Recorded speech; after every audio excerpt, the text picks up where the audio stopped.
भडगाव पुलाचं काम 21 जुलैपर्यंत पूर्ण करण्याचं उद्दिष्ट.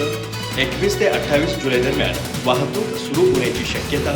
आमदार शिवाजीराव पाटील यांनी कामाची पाहणी करून अधिकाऱ्यांना दिल्या गतीच्या सूचना. पर्यायी वाहतुकीची व्यवस्था करण्याचे एसटी प्रशासनाला निर्देश. गडिंग्लज तालुक्यातील भडगाव येथील नवीन पुलाचं बांधकाम अंतिम टप्प्यात असून उर्वरित काम युद्धपातळीवर सुरू आहे.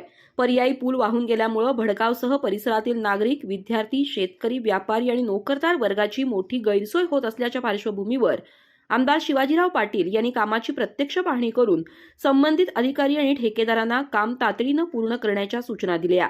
यावेळी सार्वजनिक बांधकाम विभागाचे अधिकारी आणि ठेकेदारांनी पुलाचं उर्वरित काम वेगानं सुरू असून 21 ते 28 जुलै दरम्यान पुलावरील वाहतूक सुरू करण्याचा प्रयत्न सुरू असल्याची माहिती दिली.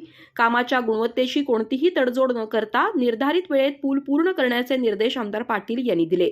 पुलाचं काम सुरू असल्यानं नागरिकांची होणारी गैरसोय लक्षात घेऊन आमदार पाटील यांनी गडिंग्लज आणि चंदगड बस आगार व्यवस्थापकांना पर्यायी वाहतूक व्यवस्था उपलब्ध करून देण्याच्या सूचना दिल्या. विद्यार्थी, रुग्ण आणि प्रवाशांना कमीत कमी त्रास होईल यासाठी आवश्यक उपाययोजना तातडीने राबवण्याचे निर्देशही त्यांनी दिले.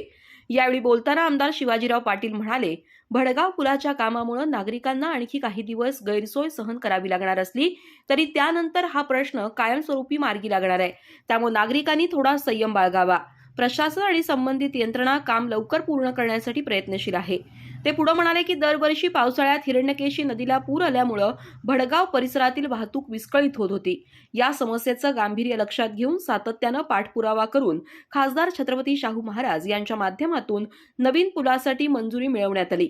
पूल पूर्ण झाल्यानंतर पावसाळ्यात संपर्क तुटण्याची समस्या कायमस्वरूपी दूर होऊन भडगावसह परिसरातील अनेक गावांची वाहतूक अधिक सुरक्षित, जलद आणि अखंड होणार असल्याचा विश्वास त्यांनी व्यक्त केला.